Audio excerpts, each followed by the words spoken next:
I never thought I'd be sitting here at 62, swiping through dating apps like some teenager, but here I am.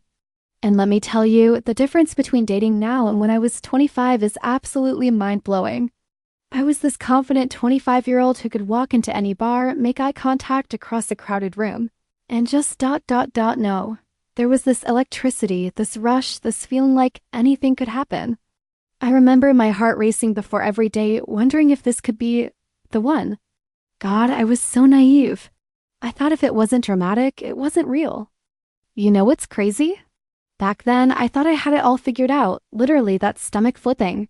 Can't eat, can't sleep kind of love that makes you do stupid things like drive 3 hours just to someone for coffee. She was 59, a retired teacher, and when she walked into that coffee shop, she wasn't trying to be anyone other than exactly who she was. Our kids, our divorces, our health scares, our dreams for retirement. She told me about her battle with breast cancer, and I told her about my struggle with depression after my divorce. There was this honesty that I never experienced in my 20s. No games, no pretending to like things she didn't, no trying to impress me with some perfect version of herself. I thought that was what love was supposed to feel like. It's about knowing your body, knowing what you want, and not being afraid to ask for it. Yes, there are fewer people, but the ones who are out there, they're serious. They're not looking for someone to complete them, they're already complete. They're looking for someone to share their completeness with. That's a huge difference. Honestly, the intimacy I've experienced in my 60s has been more fulfilling than anything I had in my 20s, and I never saw that coming. And I'd sit there nodding, pretending to be fascinated because I thought that's what you were supposed to do. They ask about my day and actually listen to the answer. They've learned how to apologize, how to communicate, how to be present. These are skills that take decades to develop, and most 25-year-olds simply don't have them yet. She said she'd had her love story, and that was enough. I used to think that was beautiful, but now I think it was tragic. Love doesn't expire at a certain age. Connection doesn't become less valuable because you have less time left. In your 20s, you're still pretending you don't have issues, that you're this perfect, unbroken person. Actually, she held my hand while I got my colonoscopy results. That's not romantic in the traditional sense, but it's love in its purest form.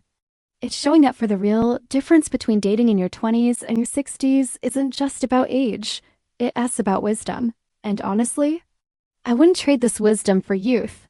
Not for anything in the world on glamorous human moments. That's what dating in. Your 60s teaches you that love isn't just about the good times.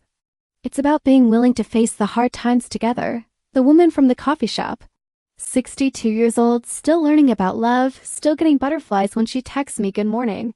Still discovering new things about myself through someone else's eyes. If that's not proof that it's never too late to start over, I don't know what is. We've been together for 8 months, and it's the healthiest relationship I've ever been in.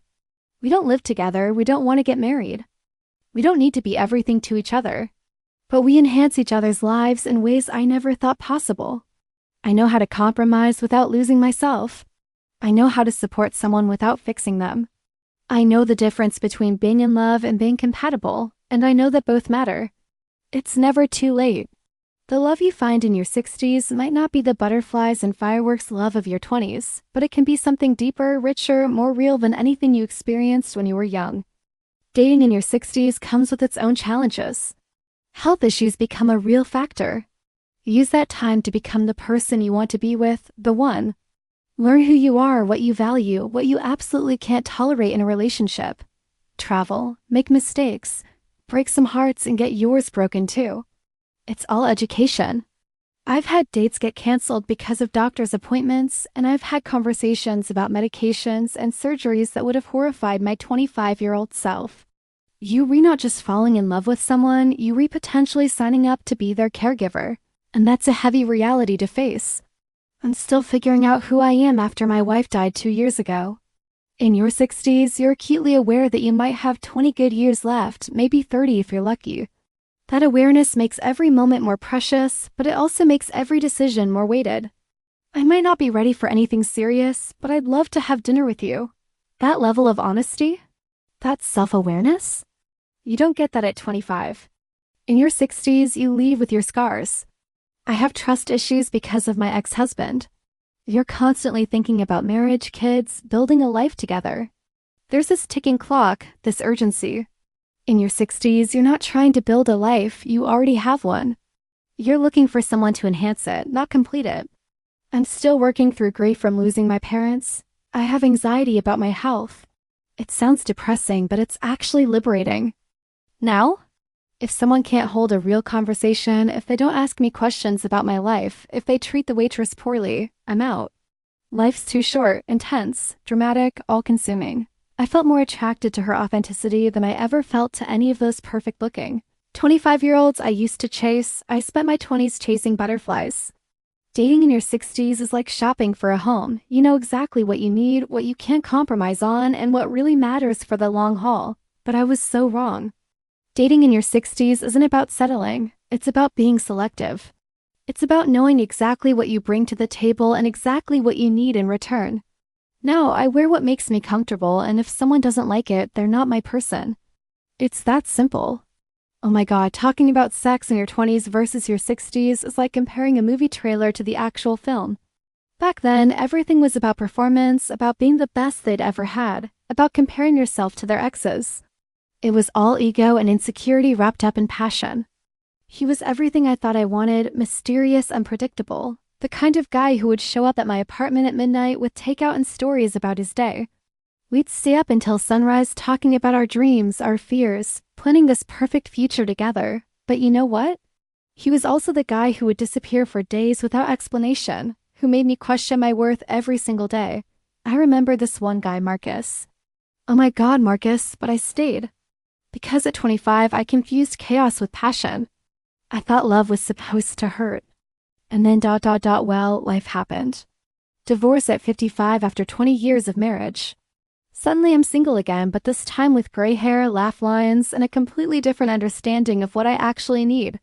Fast forward to my 30s and 40s, I got married, had kids, built what I thought was my forever life.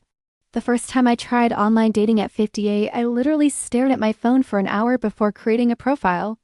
I kept thinking, who's going to want me? I'm not 25 anymore. I have stretch marks, I need reading glasses, I fall asleep by 10 p.m. I was terrified. But then something incredible happened. I went on my first date in 3 years with this woman named Carol. We talked for 4 hours, about real things. And you know what the most shocking part was? Dating in your 20s is like shopping in a candy store. Everything looks appealing. You want to try everything, and you usually end up with a stomachache. In my 20s, I would spend hours getting ready for a date, trying on 15 different outfits, stressing about whether I looked perfect. But here's what really gets me, the sex conversation. Now, it's about connection. It's about taking time, about communication, about actually enjoying the experience instead of worrying about how you look or sound. The dating pool is different too, and not in the way you'd expect. I remember going on dates in my 20s where the guy would talk about himself for 2 hours straight. The funny thing about dating at 62 is that everyone has baggage, and everyone knows it. I went on a date last month with this guy, Tom, who told me up front, and the pressure is different. In your 20s, every relationship feels like it could be the relationship. I used to think that dating later in life would be settling, that all the good ones would be taken, that I'd have to compromise on everything I wanted. The men I date now cook for me. They remember things I tell them. But I won't lie to you, it's not all perfect. The timeline is different too. When you're young, you think you have forever to figure things out. I think about my grandmother who lost my grandfather when she was 68 and never dated again. The truth is, I'm a better partner now than I ever was in my 20s. If you're young and watching this, don't waste your 20s trying to find the one. And if you're my age, watching this and thinking it's too late for you, it's not. I'm dating someone now, Carol last week, so here I am, the